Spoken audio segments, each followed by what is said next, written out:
এখন আমরা এই টুপা বা হাঁড়িটাকে দিয়ে দেবো হচ্ছে এইটার উপরে। ব্যাস, বিসমিল্লাহ। না, এটা আমি খাইয়ে দেখবো, যদি এটা ভালো লাগে তাহলে তো মাশাআল্লাহ আমাকে গাছ যে কটা আছে সারাদিন বাস খাবো খালি।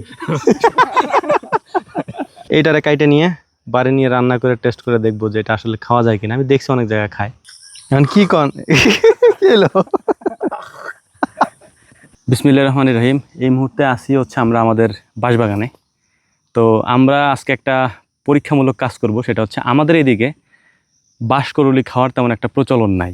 হ্যাঁ, তো শুনছি অনেক জায়গায় যে এটা নাকি খাইতে অনেক সুস্বাদু, খাইতে অনেক ভালো, খাইতে নাই কোনো দিন। তো আজকে ট্রাই করবো এটা। এর পাশাপাশি আরও একটা জিনিস আমরা দেখছি, সেটা হচ্ছে এই যে বাঁশের করলিগুলো আছে না, এই বাঁশের করলিগুলাতে মূলত হচ্ছে যে একটা ভিডিওতে দেখছিলাম যে এই টোপা বলি আমরা বা হাঁড়ি, এই হাঁড়ি এরকম উপর করে রাখলে এরপরে নাকি এটার মধ্যে থেকে ওই যে পাতা কোপের মতো এরকম মানে গোল হয়ে যায় আর কি। মানে এইটা যে সাইজের, এই হাঁড়ি যে সাইজের, ওই সাইজের মতো ওই মানে বাঁশকরুলি এটা হয়ে যাবে আর কি।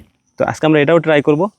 মানে যেহেতু আজকে দিয়েই তো আর আজকে নিয়ে যেতে পারবো না, আজকে এটা দিয়ে রেখে যাবো এবং এখান থেকে বাঁশকরুলি কেটে নিয়ে যাবো এবং খেয়ে দেখবো যে এটা আসলে কেমন। অনেকে বলে অনেক সুস্বাদু নাকি। তো চলেন কাজ শুরু করা যায়। আমরা এটা আগেও একবার করার ট্রাই করেছিলাম, কিন্তু তখন এই করলিগুলো ওঠে নাই। হ্যাঁ, তখন মানে সিজন ছিল না আর কি। এখন যেহেতু সিজন, তাই আমরা এখন করতেছি।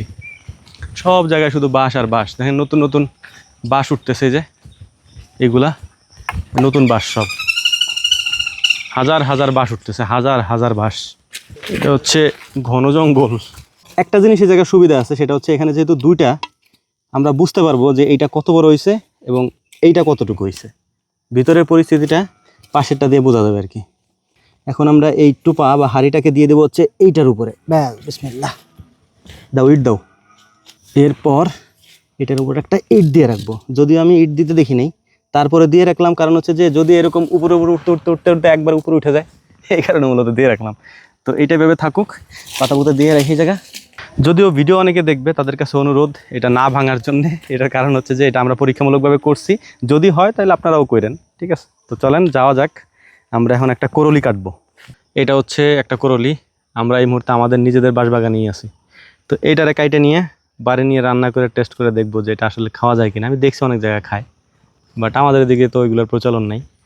তো কোথা থেকে কাটতে হয় আমার সেটাও ধারণা নেই, কিন্তু এই কাটি। বিসমিল্লাহ। ভুল কাটলাম না আল্লাহই জানে। এখন যেটা করতে হবে আমাদের, সেটা হচ্ছে এটার থেকে নরম অংশটা বের করতে হবে। এটুক তো নরম, দিই এটুক খাওয়া যাবে নি?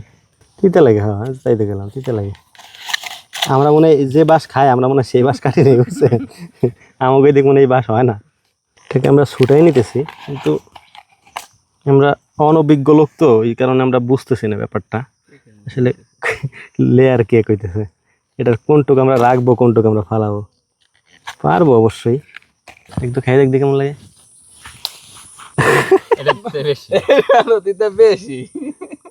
তাই নেই? না, এটা আমি খাই দেখবো, যদি এটা ভালো লাগে তাহলে তো মাশাআল্লাহ আমাকে গাছ যে কটা আছে সারাদিন বাস খাবো খালি।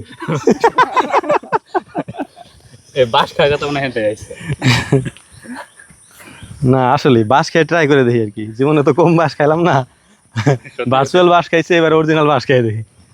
এখন কি কন এলো। তো যাই হোক, মোটামুটি আমরা এতটুকু পরিমাণে পাইছি।